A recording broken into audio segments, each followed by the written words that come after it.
Central ಬ್ಯಾಂಗ್ಳೂರಲ್ಲಿರೋ ಒಂದು hidden ಜೆಮ್ಗೆ ನಾನು ಇವತ್ತು ನಿಮ್ಮನ್ನು ಕರ್ಕೊಂಡ್ ಬರ್ತಿದ್ದೀನಿ. ರಾಘವೇಂದ್ರ ಅಂತ ಕೆಫೆ ಸಂದರ್ಶಿನಿ ಮತ್ತೆ ಸಂದರ್ಶಿನಿ ಸ್ವೀಟ್ ಶಾಪ್ ಏನ ನೋಡ್ಬಂತ ಠಾಣೆಗರ್. ಇದೊಂದು ನೋ ನಾನ್ಸೆನ್ಸ್ ಪ್ಲೇಸ್. ಸುತ್ತಮುತ್ತ ಪ್ರದೇಶದಲ್ಲಿ ನಮ್ಮ ಸಂದರ್ಶಿನಿ ಸ್ವೀಟ್ ಶಾಪಿ ಬಹಳ ಹೆಸರುವಾಸಿ. ನಮ್ಮಲ್ಲಿ ಒಳ್ಳೆ ರಸಮಲೈ, ಮಿಲ್ಕ್ ಕೇಕ್, ಕಾಜು ಕಟ್ಲೆ ಈ ತರ ಕ್ಲೀನಾಗಿ ಐಟಮ್. ಅಂದ್ರೆ ನಾವು ಕಾಜು ಕಟ್ಲೆ ಅಂದ್ರೆ ಕಾಜುನಲ್ಲೇ ಮಾಡಿ ಅಂತ ಬೇರೆ ಯಾವ್ದು ಮಿಕ್ಸ್ ಇಲ್ಲದೆ ನಾವು ಒರಿಜಿನಾಲಿಟಿ ಇಂದ ಯಾವುದೇ ಬ್ಯಾಲಿಂಗ್ ಅಲ್ಲಿ ಇಲ್ಲದೆ ಅದ್ಭುತ ಅಂದ್ರೆ ಟ್ರೆಡಿಷನಲ್ ಸ್ವೀಟ್ ಮುಂದೆ ಎಲ್ಲ ಮನೆಗಳಲ್ಲಿ ಹೇಗೆ ಮಾಡ್ತಾರೋ ನಾವು ಅದೇ ತರ ಸ್ವೀಟ್ ಗಳನ್ನ ಇಲ್ಲಿ ನಾವು ಮಾಡಿ ಇದ್ ಮಾಡ್ತೀವಿ. ಆಫೀಸ್ ಇಂದಾಗಿ ಇದರಲ್ಲಿ ಬಲ್ಕ್ ಆಗಿ ತುಂಬಾ ಜನ ತಗೊಂಡ್ ಹೋಗ್ತಾರೆ. ಒಮ್ಮೆ ನಮ್ಮ ಸ್ವೀಟ್ ಗಳನ್ನೆಲ್ಲ ಒಂದ್ಸರಿ ತಗೊಂಡ್ ಹೋದ್ರೆ ಮತ್ತೆ ಪುನಃ ಅವರೇ ವಾಪಸ್ ನಿಮ್ಮಲ್ಲೇ ಬಂದು ತಗೊಂಡ್ ಹೋಗುವಂತದ್ದು. ಕಾಜು ಪಕೋಡ ಆಗಿರ್ಬೋದು, ಸೇವ್ ಇರ್ಬೋದು, ಈ ತರದೆಲ್ಲ ಐಟಮ್ಗಳು, ಕಡಲೆಕಾಯಿ ಎಣ್ಣೆ ಅಂತಾನೆ ನಾವು ಅದರಿಂದನೇ ಯೂಸ್ ಮಾಡ್ತೀವಿ. ಸ್ಪೆಷಲ್ ಸ್ವೀಟ್ಸ್ ಮೈಸೂರು ಪಾಕ್ ಇರ್ಬೋದು, ಮೋದಿ ಚೂರ್ಣ ಲಡ್ಡು ಮಾಡುವಂತ ಎಲ್ಲದನ್ನು ಪ್ಯೂರ್ಲಿ ತುಪ್ಪದಲ್ಲಿ ಮಾಡ್ತೀವಿ.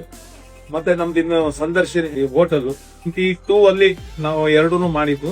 ಅವತ್ತಿಂದ ಇವತ್ತವರೆಗೂ ನಮ್ಮ ದೋಸೆ ಆಗಿರ್ಬೋದು, ಇಡ್ಲಿ, ವಡೆ, ಆ ಸಾಂಬಾರು ಬಹಳ ಜನ ಹುಡ್ಕೊಂಡೇ ಬರ್ತಾರೆ. ಸಹ ನಿಮ್ ಹೋಟ್ಲಲ್ಲಿ ಸಾಂಬಾರು ನಮಗೆ ಮರೆಯಕ್ ಆಗ್ತಾ ಇಲ್ಲ ಆ ತರ ಅಂತೆಲ್ಲ ಹೇಳ್ತಾರೆ. ಹೊಸದಾಗಿ ಮತ್ತೆ ಚೈನೀಸ್ ಅಂತ ಒಂದು ಆಡ್ ಮಾಡ್ಕೊಂಡಿದ್ವಿ.